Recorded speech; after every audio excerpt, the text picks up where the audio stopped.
Look at this guy. He's in. Oh, Are Alejandro. you in a boat? Looks like you're in a beautiful boat. No. Although that would have been ideal, but Dude, I'm so honored to have you on my podcast. You're like the OG podcast royalty. I mean, you were one of the first ortho guys to have your own podcast, right? well, I was way behind the fro, way behind. So Well, the fro inherited that. That was like it had started, and I guess like whoever was doing it during COVID, they're like, "Hey, do you want to do 2 episodes?" And now it's like 200 some episodes later. it's incredible. Yeah, he was just filling in for a guy that never came back. So let's talk, Alejandro. So what's your podcast about? It's healthcare in the trenches, right? It's actually called Fixing Healthcare from the Trenches, and it's a my book. People think it's like fixing healthcare. No, my book just is a long rant and whine with me and 26 contributors. So the book, Healthcare from the Trenches, talks about the problems that we all face. Then the last chapter kind of touches on what potential solutions. And I realized that, wow, people want solutions. So I decided to start a podcast and invite very smart people, a lot of physician disruptors. And then I started getting some politicians and a few other people there about how to actually fix our healthcare crisis. That's really so. Let's jump ahead to the final chapter. Yeah. How do you fix it? Tomorrow I'm going to be in DC for a big hand surgery meeting, and so I was just literally going back and forth with Secretary Kennedy's chief of staff, and she's actually wants to meet with me when I'm meeting with a congressman at the same time. So I get in at 11 a.m., go to the hotel, register for the meeting, try to download my talks, and then shoot over and try to wear another hat, which is, trying to tell these people what our problems are.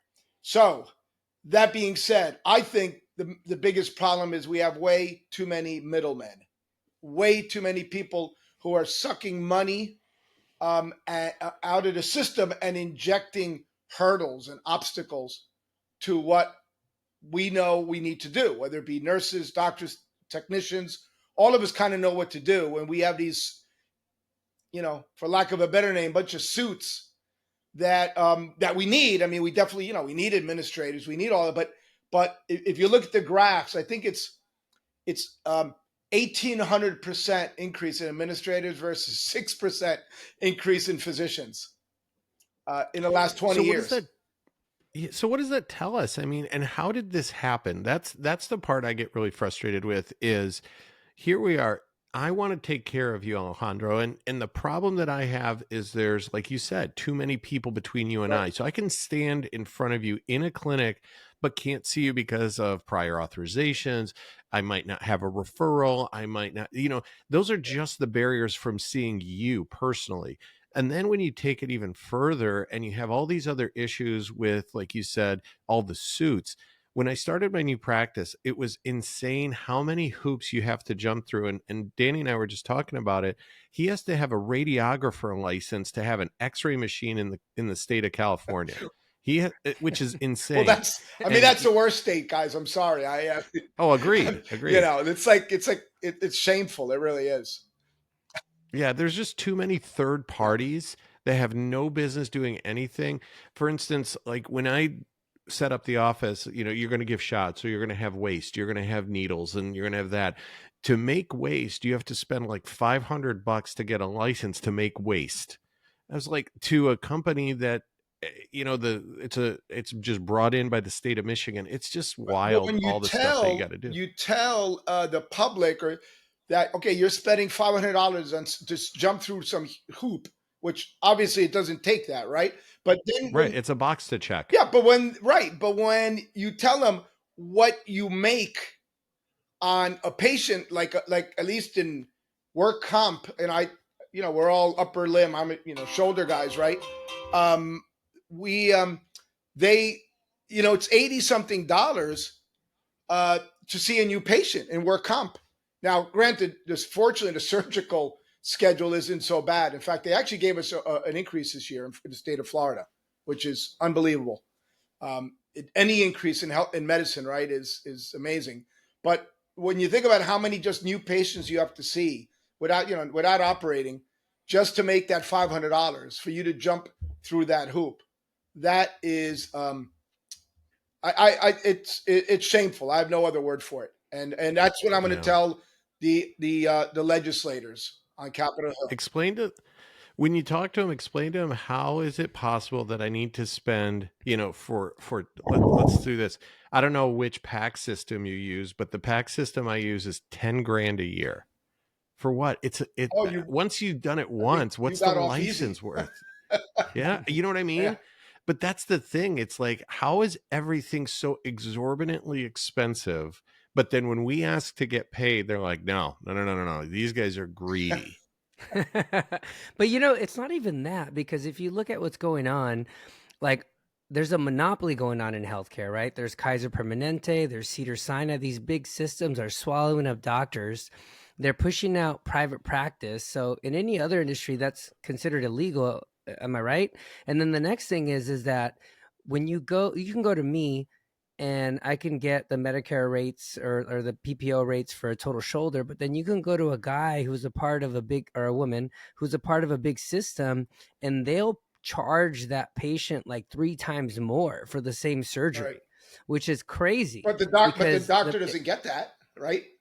yeah. So who Yeah, gets it? All the right, but healthcare system. take it one Yeah. step further. Go where they don't take insurance and everybody's out of network in the tri-state area in New York, Connecticut, and New Jersey. And now all of a sudden it's like they got the insurance companies by the balls because they just say, look, if somebody's coming to see me, here's the cost and this is what I'm charging. And what they won't take it necessarily from the patient, but because it's out of network, everybody's out of network. So therefore, when you go in, your out of network rates might be 3 or 4 times more. So that total shoulder might pay the surgeon 20 grand. Insurance has to pay that 20 grand, not the patient. But that's because they all stood up against So, insurance. Sharif, to answer your question about how did, or actually who asked me, how did it get this way? It is partly our fault. We have been terrible at uniting.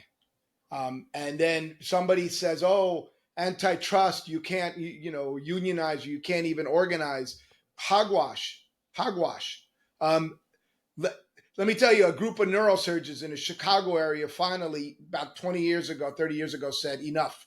Like, we're not doing craniotomies, and saving people's lives for like $1,500 anymore. Okay. And it's amazing. And things did change. So the question is, and I see it, I think we're getting to that point.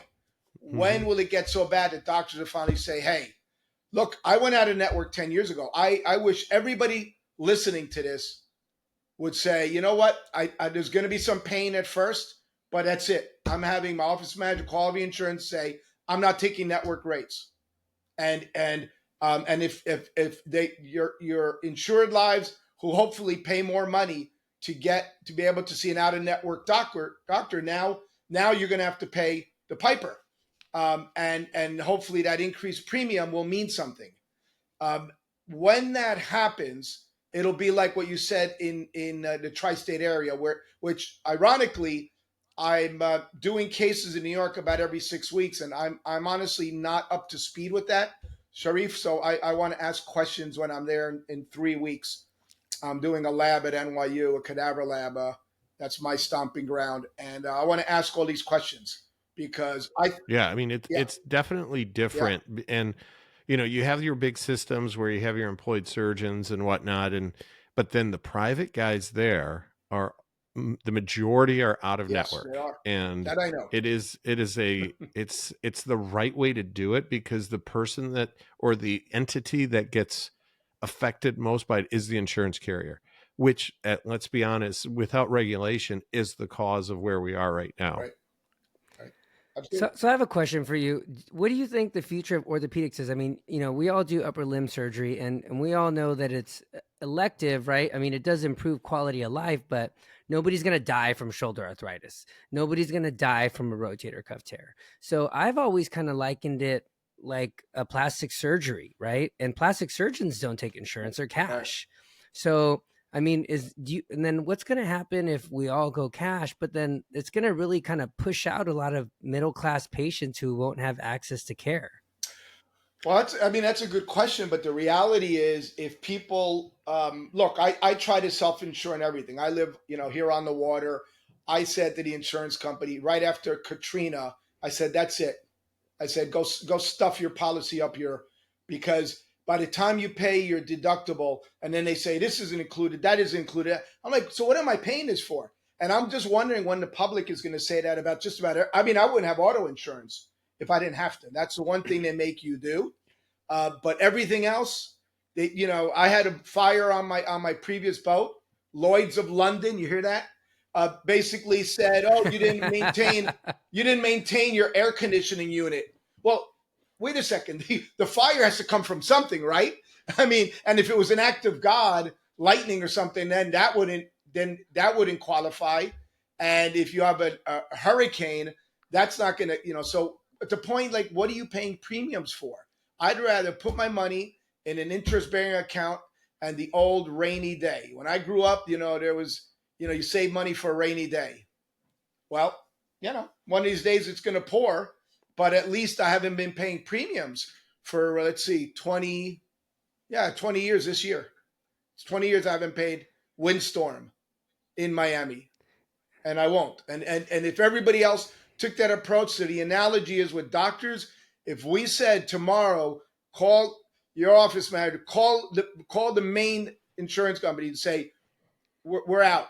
We're out in that. We're not taking network rates. Then hopefully people will say, you know what, it doesn't make sense to have insurance anymore. So now, you know what, I've got the money, or my employer has the money because he or she's been saving this money every month, and now you can actually pay for the care. The question is catastrophic care, right? If somebody has a major malignancy, or gets hit by a bus, that's where the stuff gets out of control. But the other way that I think healthcare is going to go is more and more outpatient specialty. It's going to be a lot more cost effective, and people are, and then we're going to have a good safety net for the less fortunate. No question. I think that we do have, fortunately, we do have Medicare, Medicaid, and we have to kind of revamp those. But we do need those, right? We absolutely do.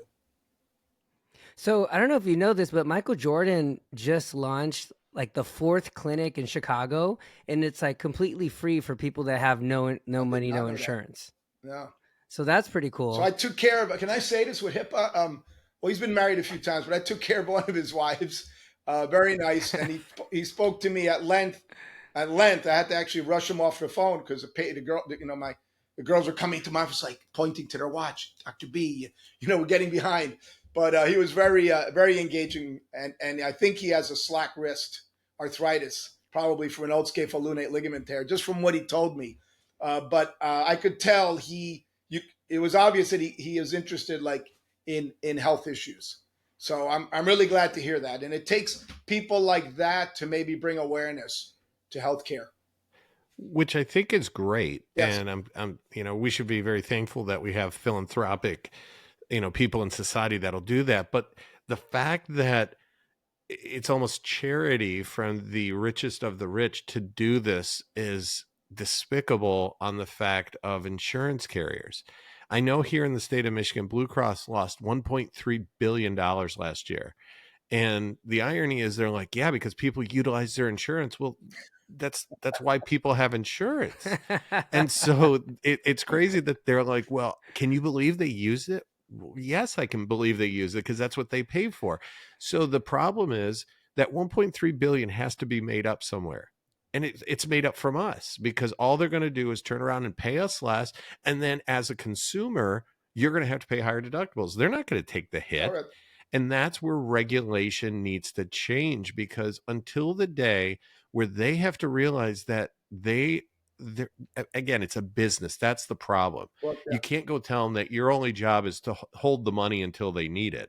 They need to run a business. But to the point of where, you know, your employees in a non-for-profit are making $20 million bonuses.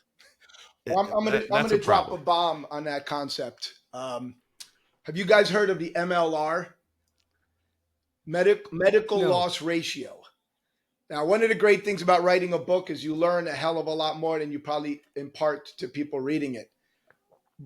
As I was writing this, what I realized is that the MLR was snuck into Obamacare, the ACA, and the MLR states that an insurance company, depending on its size, has to either spend 80 or 85% of its revenue on patient care. And you say, oh, that's great. That sounds very noble, right? Well, here's the problem. It is a perverse uh, disincentive to delivering very efficient care. In other words, and I learned this when I started my Ortho Now centers 15 years ago. I was like, why are the insurance companies not knocking on my door? Because it's better for that, hand weenie, distal radius fracture coming to my Ortho Now uh, instead of the emergency room.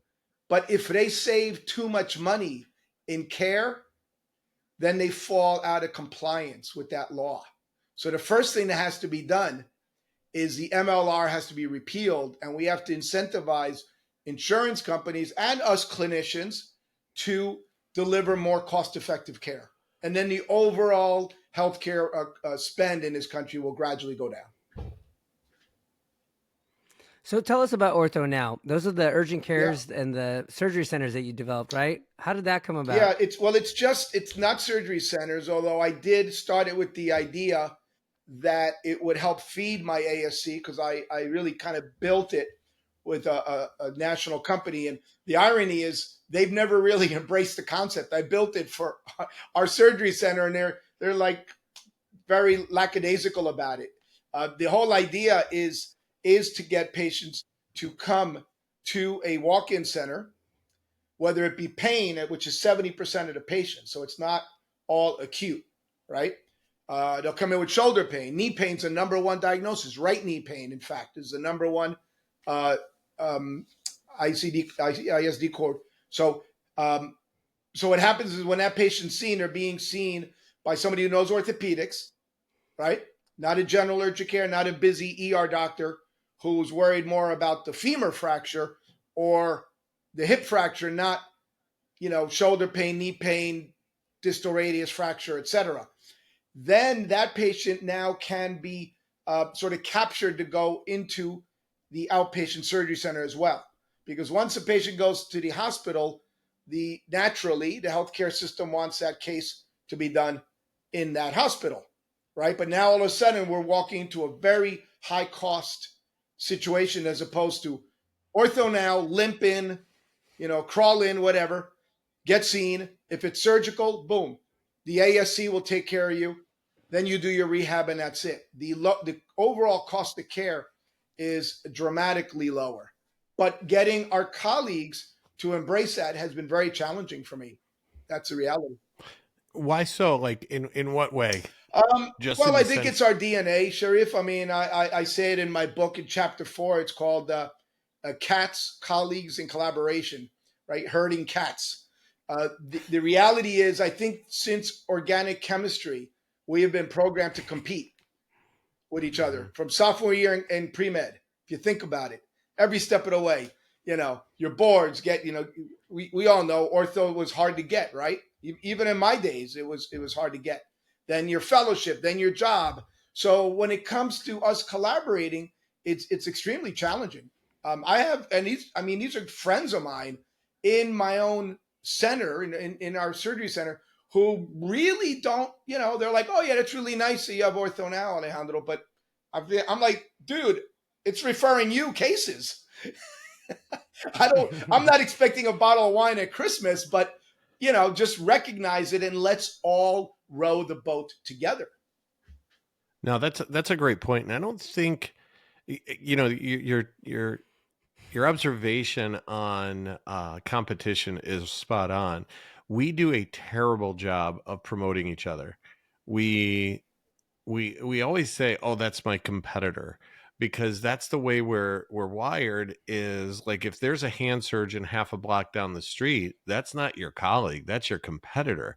And we're bad at that because we've commoditized secondary to insurance. I'll keep going back to that. The business of medicine, a patient becomes a commodity. And once a patient becomes a commodity, then it's a matter of competition to see who's going to get them. So when you put a Burger King across the street from a McDonald's, now there's competition for where the person's going to choose to eat or go for their hand surgery. But it, what people don't get is, when you go to certain surgeons, I'd like to, say the three of us, you're going to get a different type of care than you would maybe at the guy across the street. But the problem is, we can't even manage it that way because of the need for patients, because of the way Right. insurance has now built this system. Well, the patient doesn't realize that we're different, right? They know Correct. high price lawyer. That means you're good. I'm willing to spend money. We get paid the same by Blue Cross or Medicare, whether you're a hack, and there are out there. I mean, fortunately, I think most physicians I think, are good in this country, are relatively well trained. But there are people who, and yet it's all the same. But I will say that if we take the approach that all ships rise in a tide, and we don't look at it as competition, but the reality is that we can all help each other. It's very different, and I'll give a stark example. In the Ortho Now flagship upstairs from our ASC, one smart thing I did is I actually put a second waiting room in it, separate from the urgent care, so I can sublease that. And right now, I'm subleasing to my quote competition. He's a very good hand surgeon. He happens to be in network. I'm out of network, so there is a difference there. But in the end, he is another hand surgeon. But I don't look at it that way. I almost look at it as like, wow, now there's a couple hand guys in the same building. Yes, we're not in the same practice, but now people are going to say, well, that building over there is kind of where I went for my hand, and now, so it's a different perspective, and I may be wrong, but I like that sort of uh, more obtuse view. And I think that if we started taking that approach, the Blue Crosses and the United Healthcares wouldn't be laughing away at the bank at our expense. Yeah, I try not to be like that. I'm with the group in LA, and I also kind of do some stuff on the side, but I'm like by myself at a satellite location. There's a ton of shoulder guys around, sports guys, but I'm friends with all of them. I talk to all of them.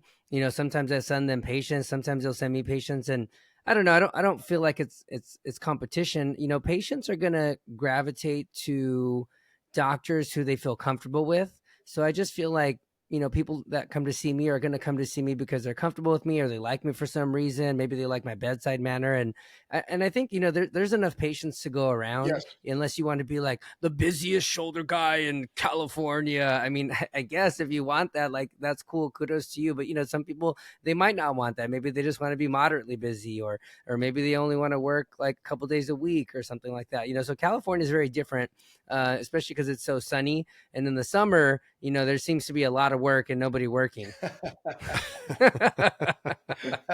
So, see, guys, that's what I No, thought but the podcast was about. Stuff like that. You guys hit me with like the trenches stuff early.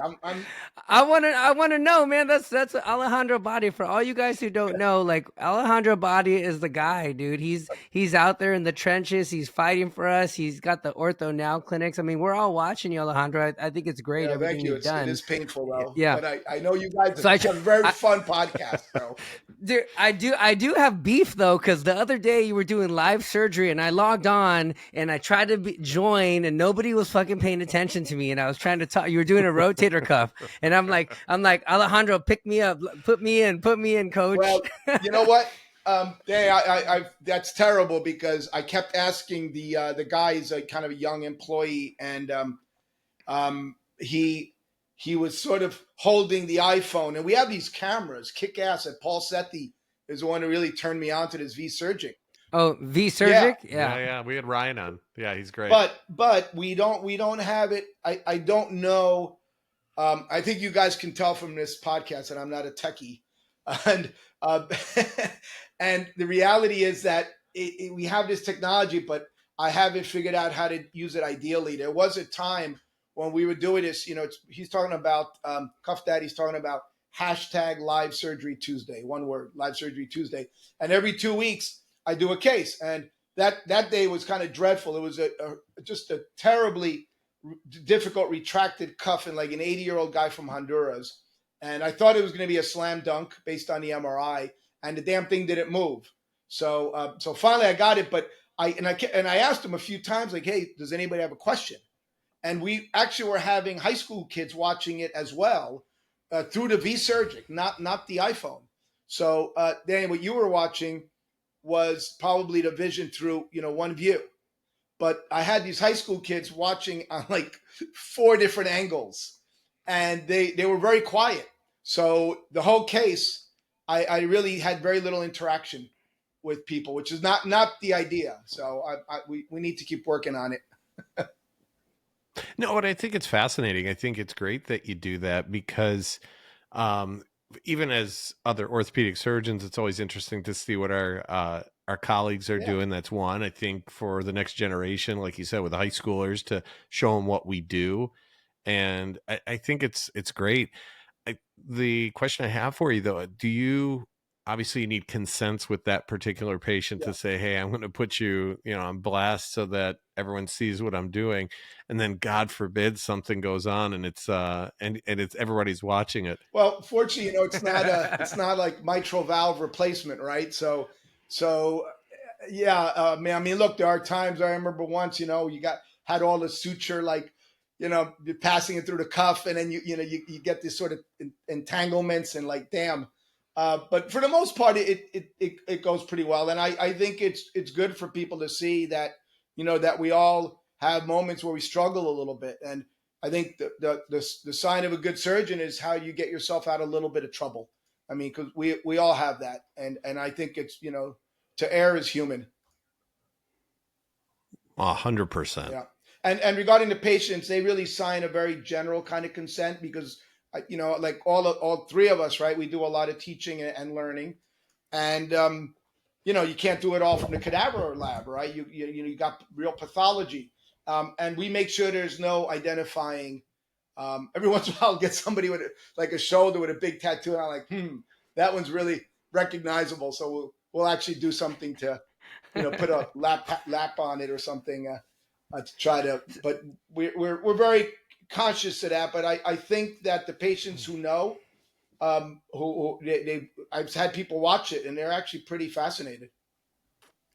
I mean, live surgery is ballsy, right? Like, I like posting pictures and making videos, VuMedi and stuff. I have no problem with people watching me do surgery, but I noticed that not a lot of surgeons do that. Do you think that this is something that other people should start doing just to improve transparency? Like for me, I'd go to you. If you're putting live surgery out there, I'm like, all right, he must be good. Because if he's willing to do it live in front of thousands of people, he's probably got good hands. I'm going to let him do my carpal tunnel. Yeah.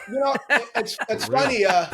The Cuff Daddy brings up a really good point. I never really thought about it that way. I just look at it as, I think there's a little bit too much mystery in what we do for patients. And I think when they see it, I think they pretty much realize, oh yeah, you got to know what you're doing. So that's fine. It's not like they're going to start doing it in their garage and put us all out of business. And then as for colleagues, I just love that interaction with them. And I have been in a case where somebody, I mean, I had 2 guys from Algeria on last month, same time. I don't think they even knew each other, just by coincidence.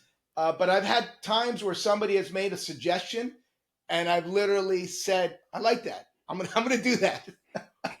I think it's fine. Or what about, do you get trolls? Like, are people trolling you? Like, oh, why are you using that anchor? No. Or that's terrible portal placement. Oh man, like people just being dicks in the comments. Something.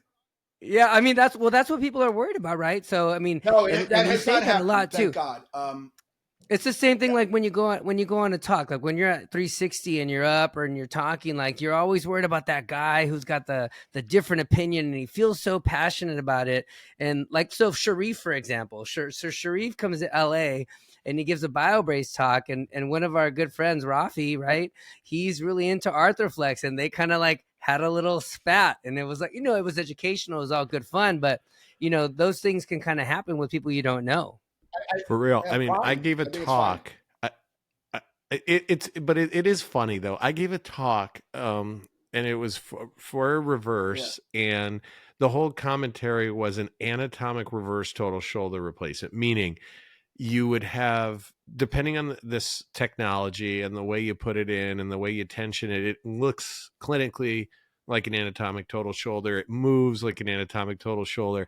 Yeah. But obviously, if it's reverse, it's not and this guy stood up and he was so angry. He's like, "There's no way this is an Yeah. anatomic Yeah. because there's a reverse in there." And we were just like, "Bro." I was in the room. It was crazy. I remember that meeting. I was like, "What is this guy?"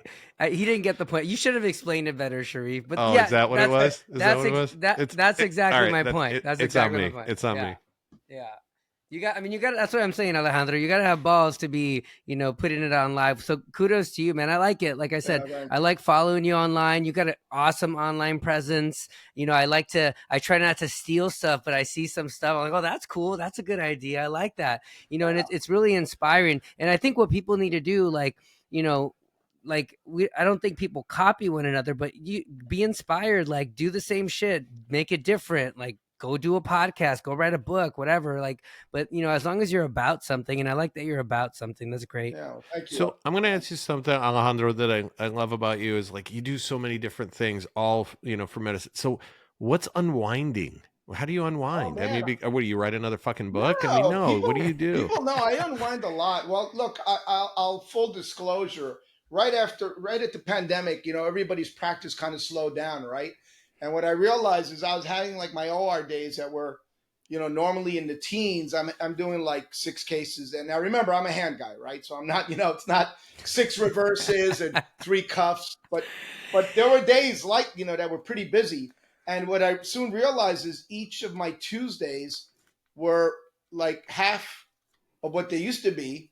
And I said, let me just combine them. So I started alternate weeks. So I have weeks. Now, granted, it's not always that I'm really off because, for example, tomorrow I'm going to Chicago. I mean, the Chicago Freudian slip boards. No, I'm going to Washington for this big international hand meeting, right? So when I get back, I'm working again next week. But it may be that a few weeks after that, I may be off. And that's where I enjoy my boat. I read a lot. I'm a sick reader. I just finished Kissinger, 800 pages. God, it was so incredible. So I read a lot. That's how I unwind. I love to travel. That's my passion. So I'm already picking where am I going to go this year. That's completely somewhere I haven't been. For example, I've got to give a talk in Milan, but now I want to go to the south of Italy. I've never been to like Puglia and Bari and all these areas that otherwise I wouldn't go. But I'm going to be in the country, so okay, I'm already there. Now let me do this, and that's really how I unwind. I mean, you got a boat, bro. You had me at the Yeah. boat. I was like, he's got a boat. No, So My problem I've is been I to his had a house. girlfriend It's a that didn't really like boating. nice boat. That was my problem. He I just calls it a boat, but it's a little bit bigger than a boat. is it like a mini yacht or like a yacht? It depends what your cutoff is, dude. Here there's some big ass yachts. So I don't. Wait, can I come to your house when I go to Miami next week? I'm coming to your house. I'm gonna ride this boat. I have asked Joe, Paul. Maybe you can ask Rafi. I've said, guys, just tell me. We'll do. Last year we did it. We went on the boat. So we just got to plan it so that people know. But I'm in town. I was supposed to teach a internal fixation course, cadaver course in Mexico, and I literally told the chairman, dude, I'm sorry, shoulder 360s in my backyard. I love it because for one, I'm a hand weenie that still can always get a lot better with shoulder. I got to stop you right there. For everybody listening, he's very self-deprecating about this hand guy. And if you guys don't know, like a lot of people make fun of hand surgeons and, because it's small, but It's easy. I will tell you, and I'll be one of the first to say that hand surgery can be pretty freaking hard. You have to wear microscopes and it's really tiny. Yeah. And I don't care who makes fun of these guys, but if I ever get my hand chopped off, that's when you know how important these hand guys are, right? So, like, I don't know. I don't really diss the hand people, dude. I personally don't like hand surgery, like, at Yeah. all.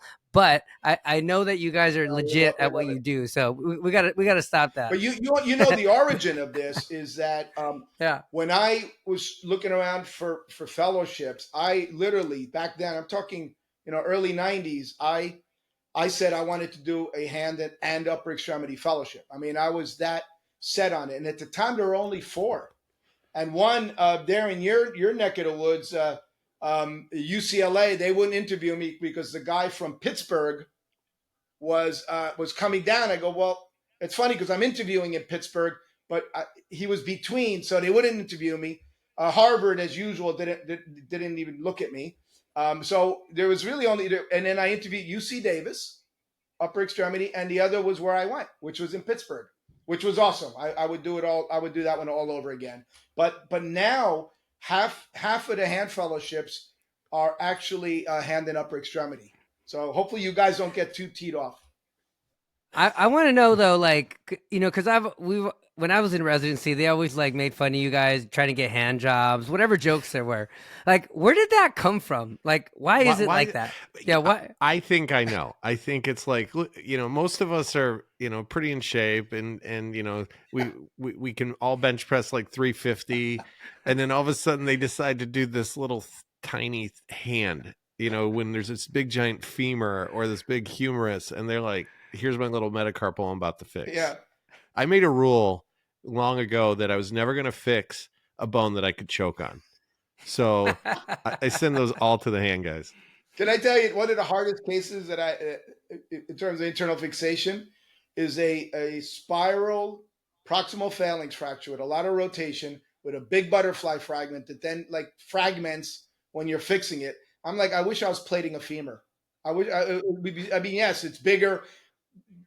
I'd have epicondylitis at the end, but it's easier. But those cases are hard, and we like it, but because we're like, to be a hand surgeon, like you have to be a little bit compulsive and anal retentive.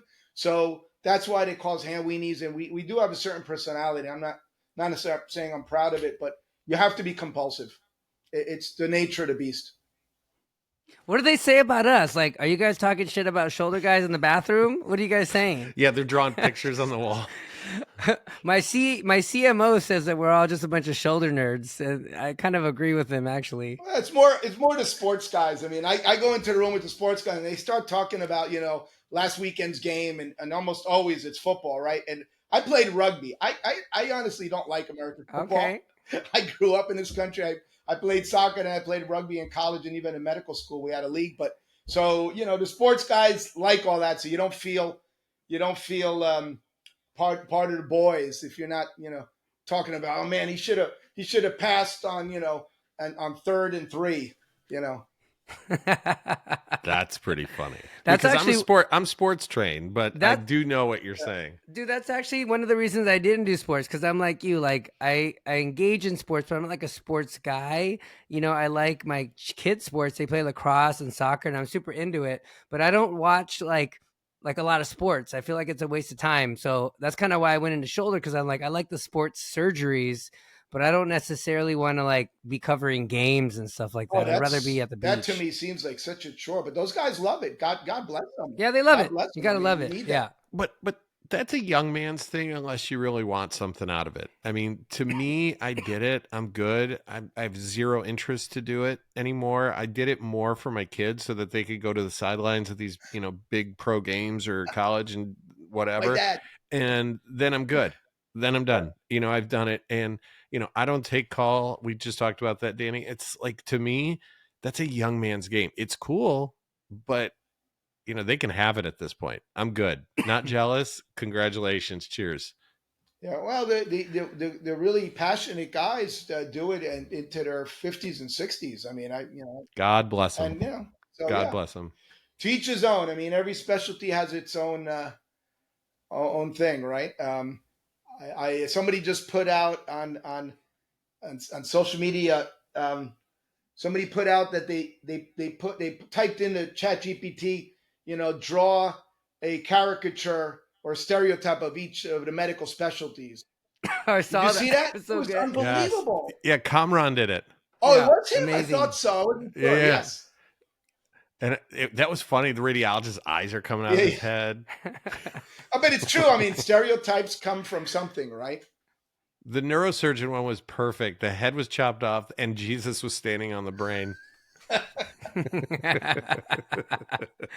I mean, that's real talk, man. I hope they're getting more than $1,500 if they have to cut my brain open, because Oh, my I want God. I want those guys to do a good job. that's You're my like, that's "Fuck my this new guy." barometer for payment. I have a jet ski, and every time the guy comes to like change spark plug or do anything, it's like $300 to $600 for something that takes them. They know what they're doing. They do it in 20 minutes, and I'm thinking, man, my new partner, by the way, is a shoulder guy. You guys know this, right? Yeah, we saw Yeah. that. So Joel is he was at Columbia, then HSS, a great guy, but he's new in practice, and he's in network, so he fixed somebody's EPL. For you shoulder guys listening, extensor pollicis longus. It's in the thumb. Right. It's in the thumb. But he fixed an EPL and the sensory nerve. He actually fixed one of the branches of the superficial radial nerve. So, Dude, I can barely What? spell EPL. So That's a little thing. I just buzz those things. What are those things? yeah. oh my God, I buzz those sensory Just nerves. just buzz it. You do a clavicle, they can't feel their chest for a year. Got it. Like, oh, is Right. that dumb? Yeah, I guess so. Oh man, hey Alejandro, I really love that you came on. Thanks for. We know you're super busy and you're partying on your yacht all the time, but thanks for giving us an hour of your day. No, we'll see you in what, a week and a half. Yeah, Miami. Yeah, I guess. Yeah, I get back. Yeah, shoot, I haven't thought about that. I have busy clinical week as soon as I get back from Washington, and then Monday, Tuesday, and then it starts Wednesday or Thursday. Thursday. Thursday. Okay. Thursday, Friday, Saturday. Yeah. That's right. Yeah. Yeah. I think Thursday Danny and I normally both get in work, Wednesday. and I'm not, because I don't want to miss it. I don't want to miss anything, man. I love that meeting. I learned so much. Yeah, it's great. All right, my brother. Be safe. Thanks for all you do. Good luck tomorrow in Washington. Go fix healthcare. Yeah. And we'll see you in a week. All right, guys. Thanks. It's been Later, fun. brother. Adios. Be good. All right, bye-bye. Later, man.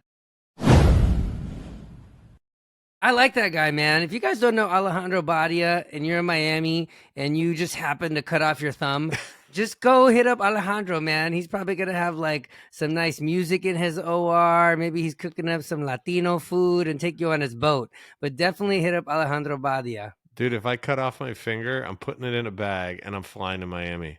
Yeah, you got a few hours. But don't forget the ice. Yeah. What do you do for your tooth? Tooth milk. You put it in milk. Correct. Good job. Yeah. See, look, you guys learning shit on this podcast. See, we teach people stuff too. I mean, God, we are doctors in the daytime. Jeez. I know my kids don't believe I actually do that. Then they watch me, edit a video. They're like, what is this that I'm watching? All right, man. You guys heard it. This is it for I'm a Pod Star, Not a Doctor. Until next week, it's your boy Cuff Daddy signing out. And it's your boy, the American Pharaoh. Find us where you find your socials and find our video on YouTube. And we can't wait till we see you soon. See you from Miami.